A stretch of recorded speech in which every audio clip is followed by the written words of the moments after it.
आप लोगों के बहुत पूछने के बाद मैंने एक वीडियो बनाया था जिसमें मैंने बताया था कि मैं डिप्टी स्टेशन सुपरिटेंडेंट हूँ और वो जानकारी दी थी मैंने आपको। चलिए तो आज मैं आपको ये बताता हूँ कि मैं deputy station superintendent Nanded division south central railway में था और म्यूचुअल ट्रांसफर करवा के मैं 2019 में सेंट्रल रेलवे में आया हूँ, वो भी मुंबई डिवीजन में। तो म्यूचुअल ट्रांसफर मैंने करवाया यहाँ पे। अब म्यूचुअल ट्रांसफर में आप प्रोसेस पूछना चाहेंगे, कई बार आप लोग कई तरह के क्वेश्चन पूछते हैं। म्यूचुअल ट्रांसफर में हम दोनों कैंडिडेट आरआरबी से थे, मैंने कई बार डिस्कशन किया है, जो मैंने आपको बताया है। दोनों आदमी आरआरबी के कैंडिडेट, चूंकि दोनों आदमी रेलवे रिक्रूटमेंट बोर्ड से पास आउट थे, तो इसीलिए आरआरबी के कैंडिडेट होने के चलते कैटेगरी मैटर नहीं किया। मैं जनरल कैटेगरी से था और मेरे म्यूचुअल जो थे वो एससी कैटेगरी से थे।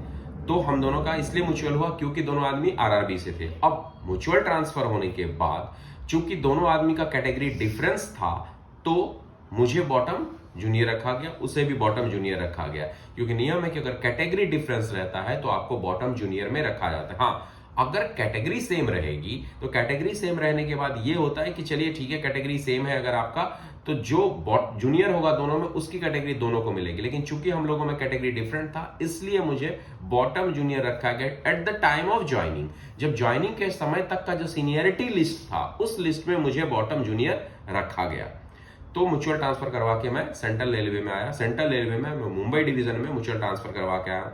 और चूंकि मैंने खुद अपना प्रोसेस इतना सारा किया, तो इसलिए म्यूचुअल ट्रांसफर के बारे में मुझे पता है।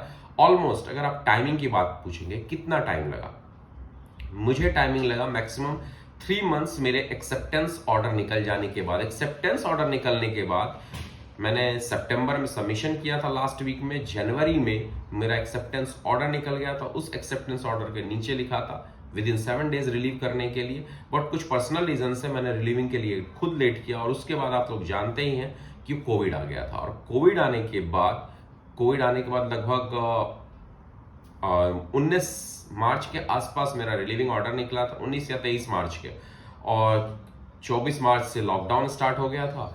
तो फिर मैं जाके अगस्त में अपना रिलीविंग लिया। तो ऑलमोस्ट ड्यू टू कोविड मेरा इतना लेट हुआ नहीं, तो with in 6 month relieving order मुझे म्यूचुअल ट्रांसफर में मिल गए थे। और म्यूचुअल ट्रांसफर लेके तीसरा चीज कौन पहले आया, तो मैं पहला बंदा था जो म्यूचुअल ट्रांसफर लेके गया था, और मेरा रिलीवर मेरे जाने के बाद आया था। चौथा क्वेश्चन आप ये पूछेंगे किसकी पोस्टिंग कहां हुई, तो म्यूचुअल ट्रांसफर लेने के बाद मेरी पोस्टिंग मेरे रिलीवर वाले जगह पे हुई। उसका रीजन ये था कि वहां पे आदमी की कमी थी, स्टाफ कम थे, तो मैंने रिक्वेस्ट की वहां पोस्टिंग के लिए, तो मुझे दे दी गई। और मेरे जो म्यूचुअल ट्रांसफर थे पार्टनर, वो उनको चाहिए था अपने घर के पास, तो उन्होंने रिक्वेस्ट किया डिवीजन में जाकर, तो उनको घर के पास पोस्टिंग दे दी गई। तो मैंने आपको 4 चीजें बताई। पहली चीजें मैं म्यूचुअल ट्रांसफर लेके आया। दूसरा, चूंकि हमारे दोनों आरआरबी से थे इसलिए म्यूचुअल ट्रांसफर हुआ। तीसरा, चूंकि कैटेगरी डिफरेंट था इसलिए बॉटम जूनियर हुए हम। चौथा, हम लोग की पोस्टिंग एक को दूसरे के प्लेस पे और दूसरे को अपने घर के पास भी मिल गई।